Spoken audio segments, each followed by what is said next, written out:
Okay, so let's talk about going vegan, being vegan, and what can go wrong when embarking on a vegan diet. Let me start with why I became vegan. For you guys who've been following me for a while know that I've healed myself with a plant-based diet and holistic lifestyle. But just for a recap for my newbies, I was on the standard American diet for all of my life, and all of a sudden my body crashed.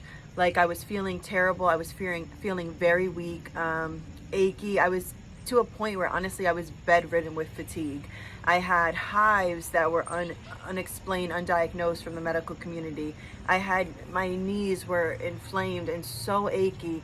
I was extremely anxious. I had depression, really felt sick. I just felt stiff, and just a gang of symptoms, and I got no answers in the medical community. My blood work always came back perfect. They would tell me everything was fine, but I knew that something was very wrong. Just said, let me do this. Let me try healing with a plant-based diet.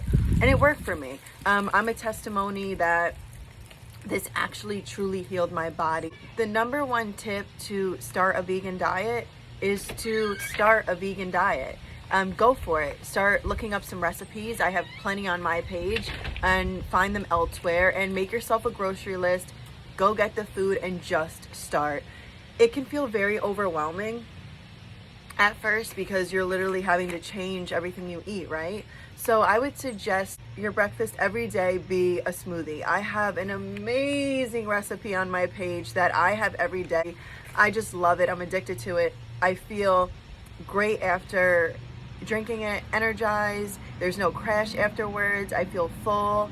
What's great about it for me is that because welcome to the show. Because I'm naturally slim, I have to really make sure, and I have a fast metabolism, I really have to make sure that I'm getting enough calories on a daily basis. And the smoothies are great both for people trying to gain weight and for people trying to lose weight, because you can really control how much calories you're getting in that thing. So for me, I do a high calorie smoothie in the morning and in the afternoon. And if I was trying to lose weight, let's say, I would clearly make the smoothie a little bit less calorie dense. So I love that there's calorie control in the smoothie. And that brings me to my number 2. You need to make sure that you're getting enough calories. You don't want there to be a calorie deficiency. I know when I first started, I made that mistake because you just are eating these huge plates full of like all this amazing whole foods, and it looks like so much, but calorie wise it's not. So what ended up happening with me is I got really thin, and that definitely is not the goal for me because like I said, I already run on the slim side. So you have to make sure you're getting enough calories, because when you don't, regardless of what weight you are, you're not going to feel enough energy. You're going to feel like crap. You're not going to be getting in the fats you need. Calories, but also what's included in that was be enough of the right healthy fats. I'm not a fan of low, no fat diets. Our brain needs fat to function. Our heart, everything in our body needs fat to function. It just has to be from the right source, which is healthy fats. So avocados and cooking in sesame seed oil or avocado oil, or drizzling raw olive oil on your salads. These are all examples of really awesome healthy fat. I think that the number one reason why people will feel just crappy when switching to a vegan diet is definitely a calorie deficiency and a fat deficiency. So that's just something to definitely be mindful of. There's an app called MyFitnessPal, I believe, and it is free. So if you're changing your diet to be a vegan for a few days, I do suggest just using the app, writing what you're eating throughout that day, and then it'll just calculate and you'll make sure you're getting enough. Don't continue it every day. I don't believe in making eating a job, but just so you kind of get a gauge of what is in what you're eating. Number 3, another thing that can go wrong with a vegan diet is when people think they do not have to supplement. Everyone has to supplement regardless of what diet we're on, because of just the mineral loss to the food today and our environmental toxins that we're exposed to on a daily basis. Everyone needs to supplement, but if you're a vegan, you really have to supplement. If you take no other vitamins as a vegan, it really better be B12. You will destroy yourself not taking B12. A few other supplements I suggest when on a vegan diet, especially for women, is some raw iron. I would definitely recommend some raw zinc, I would definitely recommend an omega-3. Of course, I don't get mine from fish oil. I don't trust the mercury levels in fish in today's day and age. I don't want to get it from fish. Our water is polluted, and for me, it's not the best option. I get it from algae. Vitamin D, I'd say if you can't be in the sun enough, I'm in the sun a lot and I still take a vitamin D, so I'm all for vitamin D. Definitely you don't want to miss out on those supplements if you're a vegan, and really I would suggest anybody take them. Going back to the B12, I would get, which I do personally, is a B complex, because there's so many awesome benefits of other B vitamins than the B12. So I would say go with a B complex to make sure you're getting all your B's in. All right, the fourth thing when becoming vegan, you got to prepare for the detox. When I was on my standard American diet and I switched to a whole foods plant-based diet, I went through honestly like flu-like symptoms, but I had done enough research to understand that this is all part of the healing process. When we start putting the right things in our body, it then begins to just unload the bad things. They'll come out through your skin and in breakouts. Your hair will start falling out, but then grow in so much more thicker and stronger and healthier.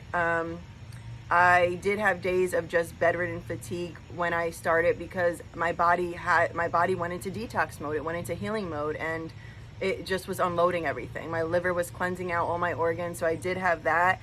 But I will say, once I got over that hurdle of the detox flu, it's called, I feel so amazing every day. So if I had to lose a few days feeling a little sick when my body went into full-on detox mode, I'll take it than feeling crappy every day or feeling mediocre every day. Number 5, and this is something that I face personally, I continue to face, to be honest with you, and you gotta expect backlash from people. For example, if you're going to a family holiday and they're serving their cultural favorite dish, and you have to reject it because if it's meat involved or whatever it is, you know, people will take offense to these things in your family. They'll be very offended, and then they'll start questioning you because they're personalizing you declining what they're serving. Oh, is that safe? Are you getting enough protein? You know, you have to be prepared for all that. Of course, there's enough protein in an appropriate vegan diet. You're going to get it from your nuts. Everything you eat has protein in it. Broccoli has protein in it. Kale, I mean, everything you're going to be eating has protein in it. So what I do on top of it is, in my smoothie, I use a vegan protein powder. So I'm covered with my protein, if that's anybody's concern. But if you're eating an abundant plant-based diet, that's nothing to be concerned about. You're not going to be missing out on anything. In fact, you're missing out on tons of stuff on a standard American diet. It's just so lackluster in the minerals and vitamins we need. So be prepared for backlash. Going out to dinner, even with girlfriends or your partner, I mean, it's not impossible. You just order something that's vegan. If there's nothing really on the menu, there's always a salad. So if you need to eat a little something before you go or eat something after, then that's what it is for you guys to be able to enjoy a dinner together. But there's always salads and soups and these kind of things. And honestly, with menus nowadays, there's always a vegan option because so many people are vegan. And just do your research before you go out. You know, pick restaurants that you know have vegan options, so that way when you get there, you're not at a loss. So yes, so that was the 5th thing. Be prepared for backlash. And what else do I have?